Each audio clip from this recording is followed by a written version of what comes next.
उन्हाळ्यामध्ये सर्वत्र कैरी ही उपलब्ध असते। आंब्याच्या कैरीपासून सर्वजण लोणचं बनवतात। आज आपण त्याच कैरीपासून अशी छान रस्सा भाजी आंबट गोड आणि तिखट चटपटीत चवीची बनवणार आहोत। खायला अगदी छान लागते आणि ही गूळ घातल्यामुळे एकदम छान चव येते। चला तर सुरुवात करूया। सर्वप्रथम इथे कैरी घेतलेली आहे। कैरी फार आंबट नाहीये, त्यासाठी थोडा गूळ घेतलेला आहे। त्यानंतर कढईमध्ये तेल गरम केलं, त्यामध्ये मोहरी घातली, त्यानंतर मेथी दाणा घातलेला आहे। कांदा इथे ऑप्शनल आहे, आवडत असेल तर घाला, नाही घातला तरी हरकत नाही। या कांदा छान परतवल्यानंतर आपण यामध्ये आलं आणि लसूण बारीक ठेचून घालणार आहोत। त्यानंतर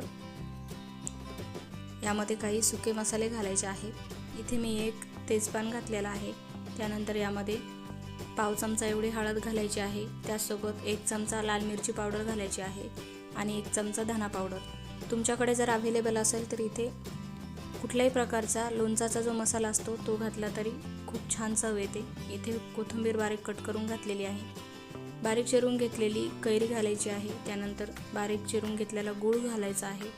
हे सर्व छान परतवायचं आहे। त्यानंतर चवीनुसार मीठ घालणार आहोत। इथे गुळाचं प्रमाण आंबट कितपत आहे आंबा यावरती ठरतं। आंबा जास्त आंबट असेल तर थोडासा गुळ अजून वाढवू शकता यामध्ये।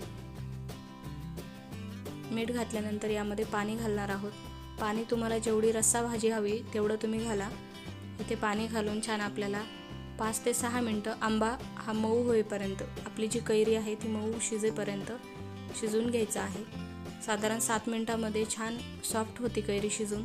इथे बघू शकता किती छान मस्त कलर आलेला आहे भाजीला आणि अगदी खायला देखील तेवढीच छान होते। या उन्हाळ्याच्या सीझनमध्ये याप्रमाणे कैरीची चटपटीत आंबट गोड चवीची भाजी नक्की ट्राय करून बघा।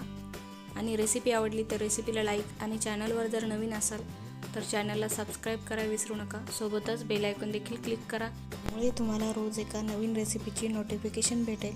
पुन्हा भेटूया अशाच एका नवीन रेसिपीसोबत।